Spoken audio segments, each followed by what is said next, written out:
Morning, my friends. My name is Gerdes, and this is the Daily Brief. So there are 1,160 Russians off the battlefield, and a couple of days ago it looked like things were ticking down, and then it ticked right back up. The interesting thing to my mind is that 14,000 vehicles and fuel tanks destroyed. I just saw that this morning, and it was like, yeah, 14,000 vehicles and fuel tanks.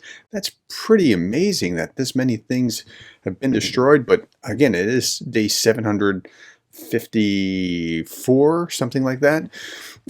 Russians spent over 24 hours putting out a fire at an oil refinery attacked by Ukraine. This wasn't yesterday. This was the day before yesterday, and it took them a good long time to put that out. The hits keep coming, though. Several Ukrainian drones struck the oil refinery in Slavansk na Kubani, and here's the image of it actually going up, and here's what it looks like during the daytime. So they just keep attacking these oil refineries. This is the right plan. They should have been doing this earlier. I don't know if they just didn't have the capacity, or they were targeting it for the election, which is still going on. This is day 3 of the election.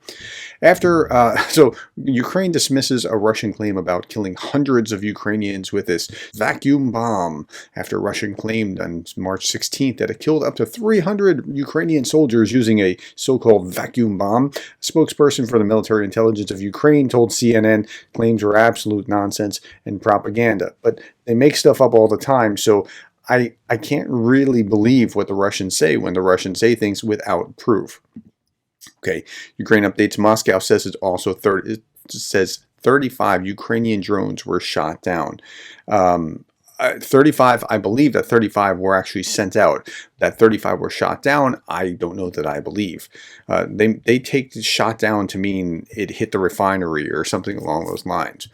Russians urged to disrupt the final day of Vladimir Putin's presidential election. That is today. The 3-day vote has already been hit by Ukrainian bombardments and a series of incursions into Russian territory by anti-Putin sabotage groups. Early on Sunday, a drone attack caused a fire at a refinery we just talked about, where officials said one person, get this, died of a heart attack.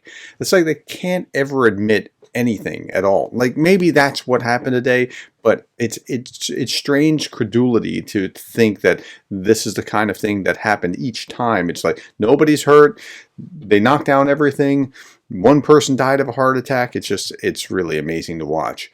As Russians have gone to the polls, there have been acts of protest, and we talked about these last night. 71, former KGB agent Vladimir Putin has been in power since the last day of 1999 and is set to extend his grip over Russia until 2030. That would mean he's been in power by the end of this longer than any of his predecessors since Catherine the Great in the 18th century. And he's running without any real opponent. So that's where we are today. It's March 17th. Happy St. Patrick's Day. Thank you for the likes, the shares, the subscribes, and the coffees. And thank you for being the kind of person that cares about Ukraine.